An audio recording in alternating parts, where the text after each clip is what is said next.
All right, we're going to do a quick video on surface area of prisms and pyramids using a net. Now, a net is a two-dimensional representation of a solid figure, like a polyhedron, like a prism or a pyramid. Here's an example of a net for a cube. And if you were to cut that out and fold it up, it would make the shape of a cube. Here's an example of a rectangular prism, a right triangular prism, and here's a rectangular pyramid. And we've spent a lot of time in class talking about nets and how we construct these different solids. But we're going to focus today on finding surface area, and to find surface area you would need some dimensions.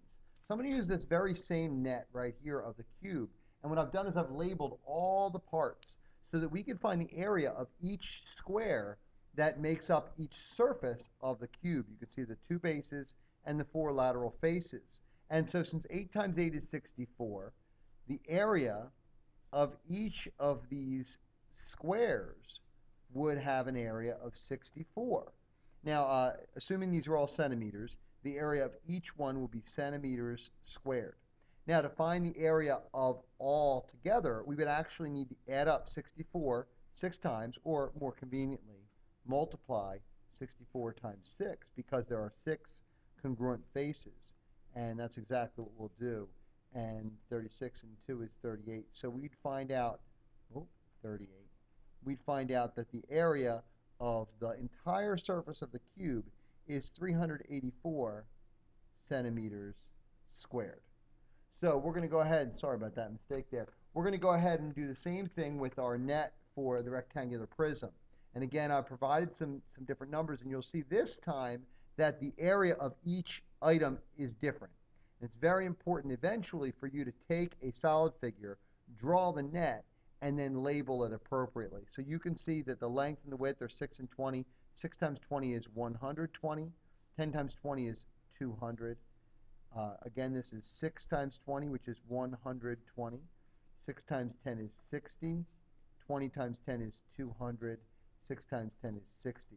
You will note that you're going to have opposite sides parallel and congruent on the rectangular prism, so you're going to have 3 sets of parts that are all congruent. So if it's more convenient to double the 120 to make the 240, double the 200 to make the 400, and double the 60 to make the 120, and just have 3 addends to add, that's perfectly fine. And you'll find out in this case 760 cubic centimeters or cubic units to find the surface area of this prism. Now in this case, our prism will be a triangular prism. And so you can't just take the numbers that are the dimensions and multiply them. You can with the 12 and the 5 because this face is a rectangle. You can with the 13 and the 5 because this face is a rectangle. And you can with the 4 and the 5 because this face is a rectangle. You can't with the 4 and the 13 because this is a triangular base. So remember, the formula for our triangle is 1/2 base times height, and our base is 4 and our height is 12. We're not going to use the 13 here. That's not going to be part of our equation because the 13 is called the hypotenuse and it's opposite the right angle. It's not going to be used. We're only going to use the base and the height. So we're going to multiply 1/2 of 4, which is 2. 2 times 12 equals 24. So the area of this part is 24, and this is congruent, so this would also be 24. So we're going to actually add up the 5 different faces. The 2 congruent bases, triangular bases, were each 24, and then the area of each of the rectangular lateral faces are 60, 65, and 20. So 24 times 2 is 48, plus 60, plus 65, plus 20. And we'll go ahead and add up all of those to get our total, which is 10, 11, 17, 18, 19. So 193 centimeters squared, or square units. Lastly, I have a net of a rectangular pyramid, and you'll see that the rectangular pyramid has a higher level of difficulty because there are more triangles. Again, the 10 and the 5 is easy. Obviously, the area of the rectangle is 50. But we've got to be careful to use our formula for the triangle. 1/2, and again, the base is 10, and the height is 4. 1/2 of 10 is 5. 5 times 4 is 20. So the area of this triangle and this triangle are each 20. Here, 1/2 base times height, 1/2 times 5 times 8.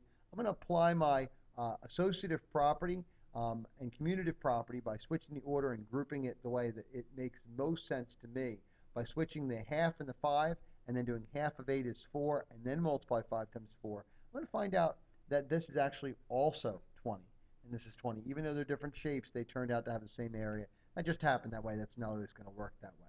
And then we're going to go ahead and add, we've got 4 20s, that's 80, plus 50 more, gives us a total of 130. And again, I'm just going to go with centimeters squared because it didn't provide that label. I'm just going to assume that's where we are. If you weren't sure, you could just say square units, and that would give you the appropriate label along with it if you didn't know what units you were using.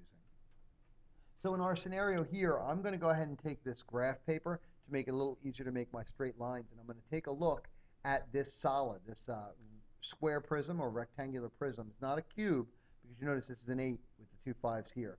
And I'm actually going to draw each of these bases, and I'm going to count across. It's 1, 2, 3, 4, 5, 6, 7, 8. That's how tall it is by 5 units. So by measuring out the 5 by 8, I've now measured out this front portion of this figure. Now the top of the box, because it's 5 wide by 5 here, it's going to go up 5 and over 5.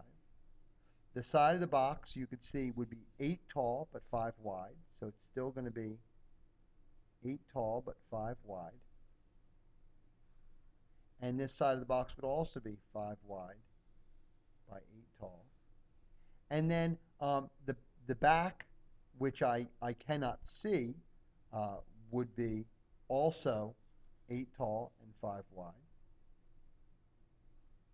Oh, I'm sorry. First I need to do the bottom of the box, which is 5 by 5.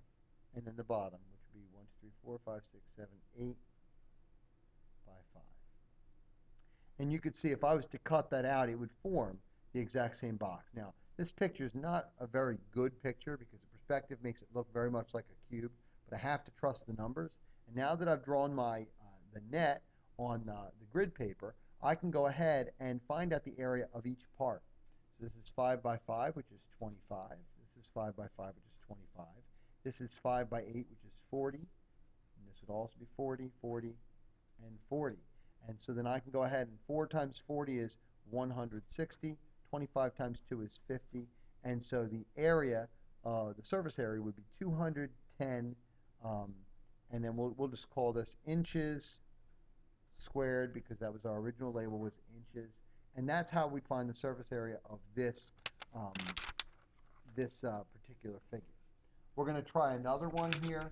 We're going to go ahead and do, actually we're going to go ahead and jump right to a triangular prism. And again, we're going to use the grid paper to make it a little easier to draw. And again, I'm going to look at the dimensions. And I can see right here this front of this triangle is 5 by 4.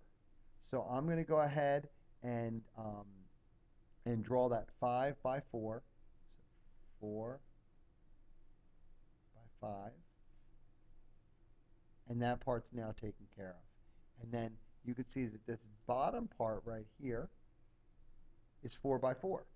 So I'm going to go ahead and make that. And the part in the back here, you can see it's 3 by 4. So 3 by 4. So now I've got all of that.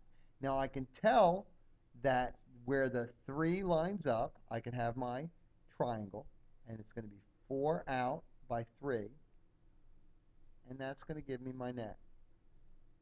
You can see that if I cut that and folded, this would line up with that, which is exactly what we want to make this shape. And so now let me go ahead and label everything so that I can find all my areas as I go forward.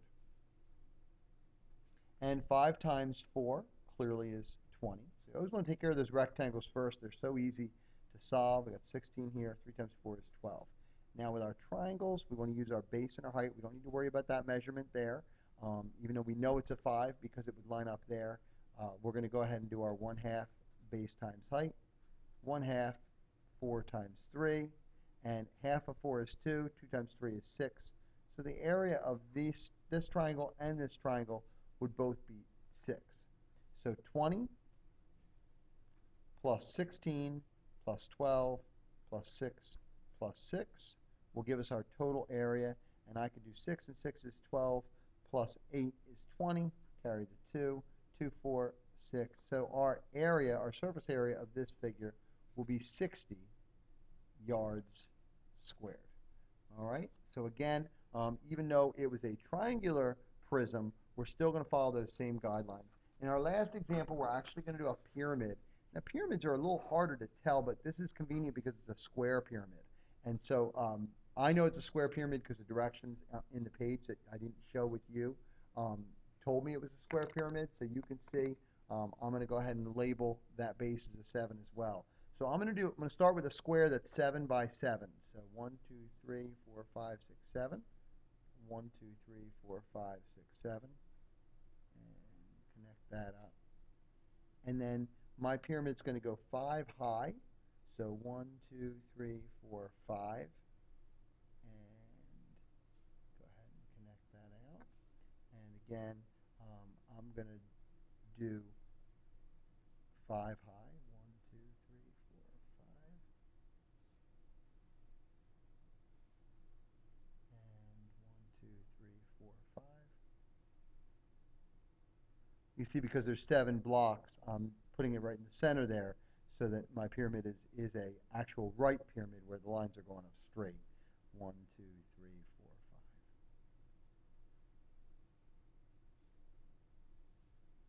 5. Okay, and so we've now got our pyramid.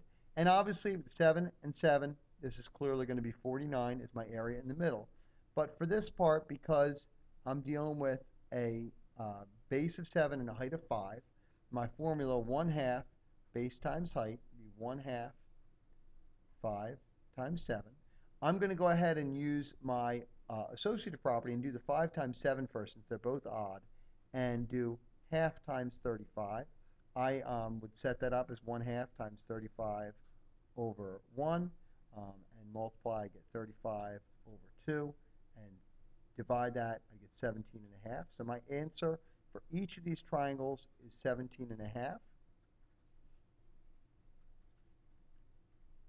And then finally, I would have to add up. I could multiply the 17.5 times 4, or the 35 over 2 times 4 to get the area of all 4 triangles. I can cross cancel here, and I would get 70 over 1. So the area of all 4 triangles combined would be 70 over 1, and then I'd add the 49. So 70 plus the 49 would be 119 inches squared for, did not realize that I had focused that in when I was writing that. So you missed a little bit of that work, but I'll just pull it back so you guys can see. Again, I found the area of each individual triangle was 17.5, or 35 over 1. I'm sorry, 35 over 2. And then I multiplied that by 4 because there were 4 identical triangles to make the faces of that pyramid.